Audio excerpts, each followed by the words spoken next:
Ayan guys, magluluto ako ng kubsa. Chicken kubsa. Ayan, ayan yung isang manok pinaghati ko. At mayroon tayong sili.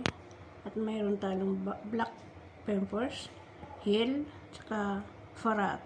Tsaka yan, lemon, black lemon, at tsaka cinnamon, at tsaka hill. Tsaka, ayan, sibuyas, kamatis, at saka yung kanin. Naugasan ko na guys. Tsaka siyempre asin. Ayan. Yan ang mga ingredient guys.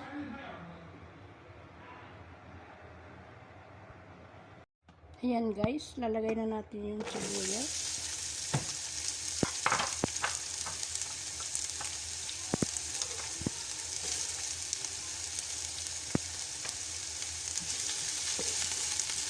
Dito ko magluluto guys. Dito.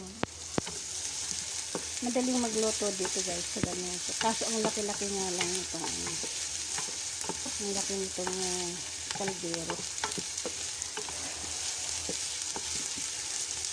Ito ay kubsa. Lagi man ako naglulutong kubsa guys. Pero ito yung nakita ko sa TikTok na sininiam sa akin sa TikTok. Ngayon guys, ilalagay ko na to yung lemon, saka cinnamon stick, saka yung hill. Ihango-hango lang natin siya para sa maging mabango.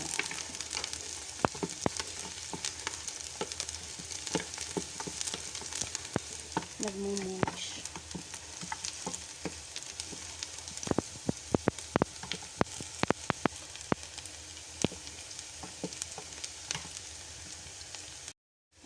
Guys, ilagay na natin ito, mga powder.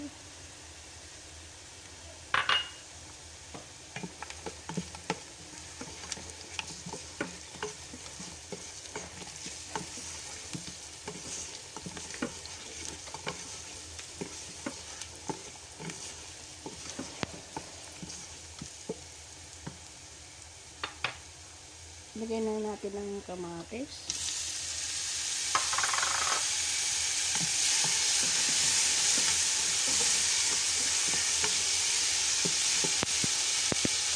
Ayan guys, lalagay ko na itong chicken o manok.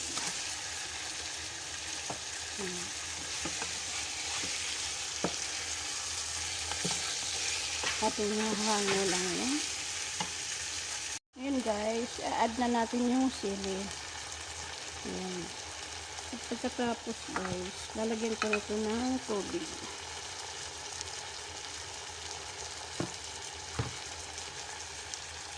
Ayan ang ating takalan ng tubig. Isa.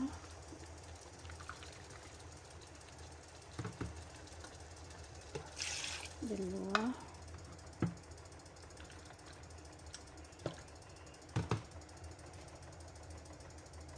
Tatlo.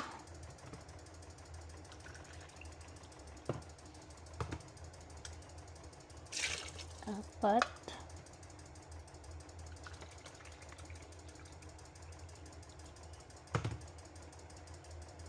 Yan, 5.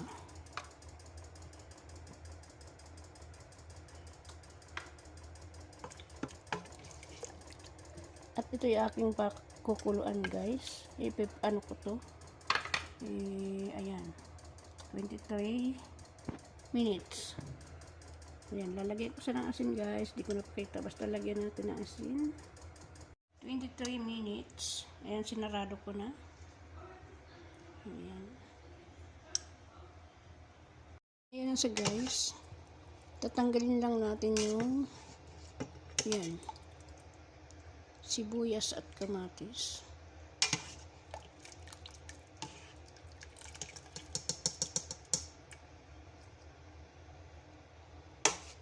Tapos ilalagay ko yung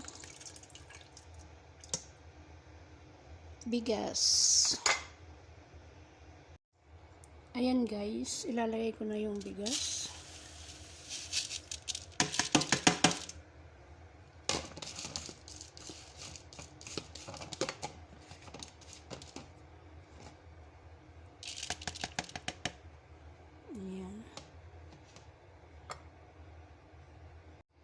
Titikman ko muna yung lasa kung tama ba yung asin.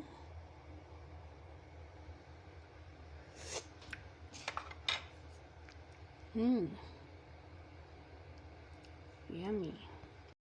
Ayan guys, tatakpan ko na siya.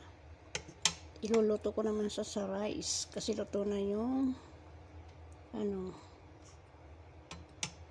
yung manok.